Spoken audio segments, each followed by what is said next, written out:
ও আমার বাবাজিরা, একটু গভীর মনোযোগ দিয়ে শুনবেন। আল্লাহ পাক রব্বুল আলামিন কোরআনে কারিমে কি ঘোষণা করেছেন।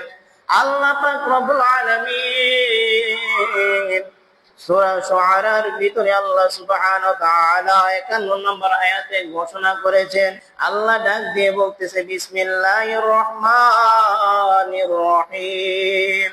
وأوحينا إلى موسى أن أسري بعبادي إنكم متبعون আল্লাহ ডাক দিয়ে কই, এরে মুসা, ও মুসা, আমার বান্দাদেরকে নিয়ে মিশরের জায়গা থেকে তোমরা সরিয়ে যাও।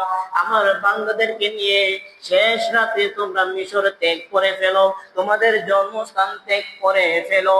কারণ তারা তোমাদেরকে অবশ্যই পাকড়াও করতে চাইবে, তোমাদেরকে ক্ষতিগ্রস্ত করতে চাইবে। এর ব্যাখ্যাটা আল্লাহ পাক রব্বুল আলামিন কি কারণে দিয়েছেন একটু মনোযোগ দিয়ে শুনেন। ফেরাউন যখন বনি ইসরাইল সবাইকে যখন টর্চার করত, সবাইকে যখন দাসীর মতন যখন টর্চার করা শুরু করত, অনেক অত্যাচার করত, এই টাইমে আল্লাহ পাক রব্বুল আলামিন মুসা আলাইহিস সালামের দরবারে একটা ওহী নাযিল করে দিয়েছিলেন। ওই ওহীটাই আল্লাহ পাক রব্বুল আলামিন কোরআনে কারিমে বলেছেন।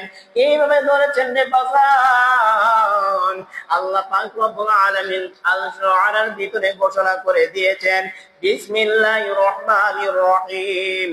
وأوحينا إلى موسى أن أسري بعبادي إنكم متبعون আল্লাহ ডাক দিয়ে কই, এরে মুসা, তুমি আমার বান্দাদেরকে নিয়ে এই মিশর তোমরা ত্যাগ করে ফেলো, তোমরা শেষ রাত্রে এই মিশর ত্যাগ করে ফেলো। কারণ তোমাদেরকে ফেরাউন অবশ্যই পাকড়াও করতে চাইবে, তোমাদেরকে ক্ষতিগ্রস্ত করতে চাইবে। এটা আলেম উলামার ব্যাখ্যাটা কিভাবে এসেছেন শুনেন। যখন মুসা আলাইহিস সালামের যুগে ফেরাউন তাদেরকে টর্চার করত, তাদেরকে যখন ক্ষতিগ্রস্ত করত, তাদেরকে দাসিত্বর মতন টর্চার করা শুরু করত, ওই সময়কালে আল্লাহ পাক রব্বুল আলামিন ওহী নাযিল করে দিয়েছিলেন। ওই ওহীটা বলেছিলেন আল্লাহ পাক রব্বুল আলামিন জিবরাইল আলাইহিস সালামের মাধ্যমে। কি ঘোষণা করেছেন জিবরাইল আলাইহিস সালাম? গিয়ে বলতেছেন, ও আল্লাহর পয়গম্বর, ও আল্লাহর পয়গম্বর, আল্লাহ পাক রব্বুল আলামিন ওহী পাঠাইলেন। কি ওহী এটা? আল্লাহ ডাক দিয়ে বলতেছে, আপনি আপনার জাতিকে নিয়ে ওই মিশর ত্যাগ করার জন্য, মিশর ত্যাগ করে চলে যাওয়ার জন্য ঘোষণা করেছে। অবশ্যই ফেরাউন আপনাদের পথ আটকানোর চেষ্টা করবে, আপনাদেরকে ক্ষতিগ্রস্ত করতে চেষ্টা করবে। তারপর আল্লাহ বলেছেন আপনারা যাওয়ার জন্য। এই বিষয়টা যখন আল্লাহ পাক রব্বুল আলামিন সুন্দরভাবে ঘোষণা করে দিয়েছেন, যখন মুসা আলাইহিস সালাম যখন বনি ইসরাইল জাতিকে নিয়ে শেষ রাত্রে রওনা হয়ে গেলেন, শেষ রাত্রে যখন চলে গেলেন, ওই লোহিত নদীর তীরের দিকে রওনা হয়ে গেলেন। তার পরবর্তীতে আল্লাহ পাক রব্বুল আলামিন হুকুমে ওই কোরআন আয়াতে নাযিল করে দিয়েছেন। ফেরাউন কি বলেছে শুনেন। আল্লাহ পাক রব্বুল আলামিন কোরআনে কারিমে সুন্দরভাবে ঘোষণা করে দিয়েছেন। আল্লাহ ডাক দিয়ে বলতেছে, ফারসালা ফিরআউনু ফিল মাদাইনিল হাশিরিন ইন্না হাউলাই লাশিরযিমাতুন কলিলুন। আল্লাহ ডাক দিয়ে বলতেছে, যখন ফেরাউন ওই ঘটনা শুনে ফেললো যে এই বনি ইসরাইল জাতি সকলেই মুসা আলাইহিস সালামের সাথে পালিয়ে গিয়েছে, ফেরাউনের যত দাসত্ব ছিল, যারা সেনা ছিল, তাদেরকে ঘোষণা করে দিয়েছে, তোমরা যে জায়গায় আছো সকলে আমার কাছে আসো, আমার কাছে আসো, আমার দরবারে আসো। ইন্ডিমেন্ট টাইমে যখন সকলে একত্র হয়ে গেল, এই কারণে এই জায়গার ভিতরে আল্লাহ পাক রব্বুল আলামিন সুন্দরভাবে ঘোষণাটা বলে দিয়েছেন যে ফেরাউন বলতেছে, বনি ইসরাইল জাত তারা হলো ক্ষুদ্র জাত, তারা শরীরে শক্তি নাই, তারা হলো দরিদ্র জাত, তাদের নিশানা তোমরা মিটিয়ে ফেলবে, তাদের চিহ্ন রাখবে না, তাদেরকে ধ্বংস করে ফেলবে। ওই ঘোষণা করার পরে ফেরাউন সূর্য উদিত হয়ে গেল, ফেরাউনের যত দাসিত্ব ছিল, ফেরাউনের যত সেনা ছিল, সবগুলাকে একত্র করিয়া যখন মুসা আলাইহিস সালামের দিকে রওনা হয়ে গেল, মুসা আলাইহিস সালামকে লক্ষ্য করিয়া যখন রওনা হয়ে গেল, হাঁটতে হাঁটতে যখন মুসা আলাইহিস সালামের সমাজের জাতিগুলা ক্লান্ত হয়ে গেল, ডাক দিয়ে বলতেছে, আল্লাহর পয়গম্বর, আর কোথায় যাব, আর কত দূর যাব, লোহিত সাগরের সামনে চলে এসেছি। এবার মুসা আলাইহিস সালাম ডাক দিয়ে বলতেছে, আল্লাহ যেহেতু আমাকে ওহী পাঠিয়েছেন, আল্লাহ যেটা বলেছেন রাত্রে আমরা চলে যাওয়ার জন্য, তাহলে আমাদের রবই সঠিক পথ দেখাবেন, আমাদের রবই আমাদেরকে সঠিক পথ দেখাইবেন। ইন দি মিন টাইমে সকলে যখন চিন্তা করলেন, বলাবলি করতে শুরু করলেন যে আহারে, মনে হয় আমরা আজ দুনিয়ার জমিনে বাঁচবো না, মনে হয় আমরা দুনিয়ার জমিনে আর থাকতে পারবো না।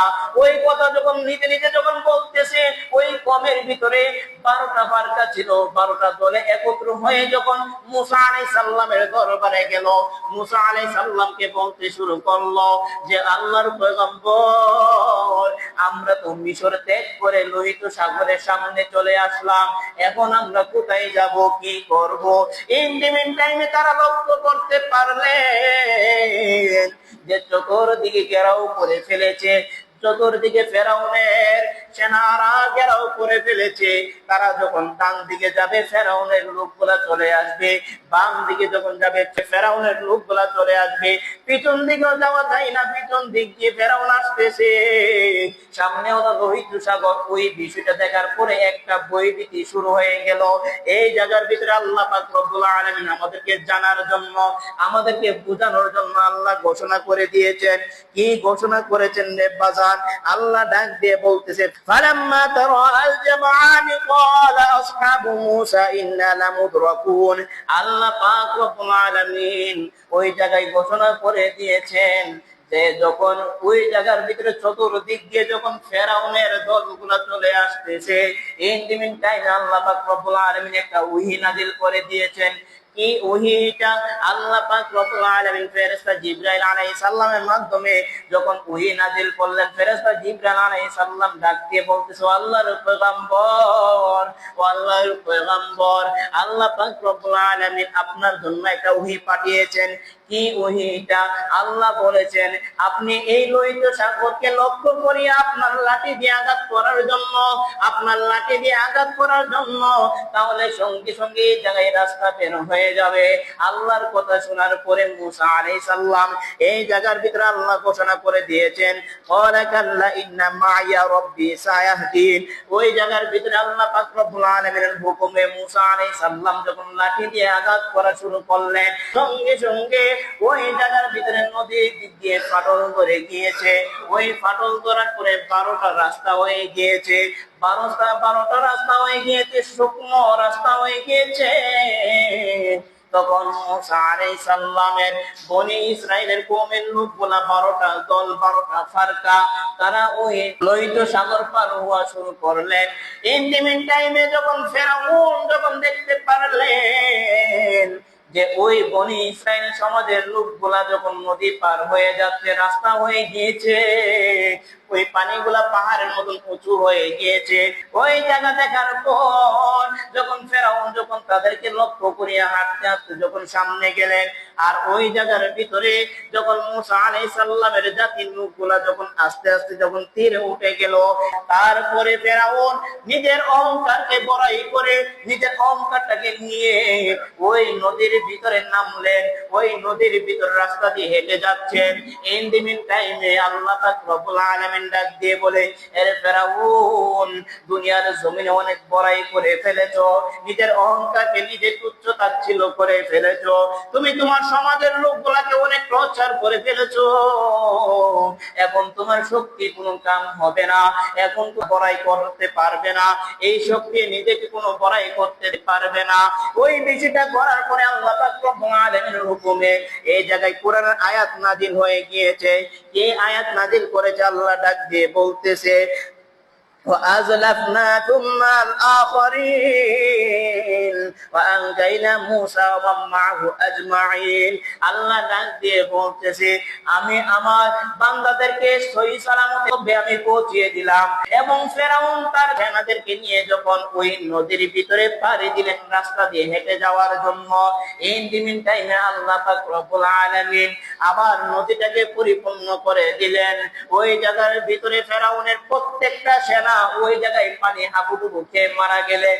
ওই জায়গার ভিতরে যখন ফেরাউন যখন আল্লাহকে ডাক দিয়ে বলে, আল্লাহ ও মালিক, আমি তোমার দরবারে ক্ষমা চাই। বনি ইসরাইল যেই খোদাকে মানে, যেই খোদার ঈমান এনেছে, আমি ওই খোদা দাবি করি, আমি ওই খোদার ঈমান আনতে চাই। ওই কথা বলার পরে আল্লাহ ডাক দিয়ে বলে, রে ফেরাউন, আর তোমার ওই বড়াই চলবে না। আর তুমি খোদা ডাকলে আমি তোমার কথা শুনবো না, আর তুমি আমাকে ডাকা দিলে আমি তোমার কথা ইশারা দেব না। তোমাকে এখনই মরতে হবে, তোমাকে এখনই ডুবে মরতে হবে। ওই বিষয়টা আল্লাহ পাক রব্বুল আলামিন কোরআনে কারিমে তুলে ধরেছেন।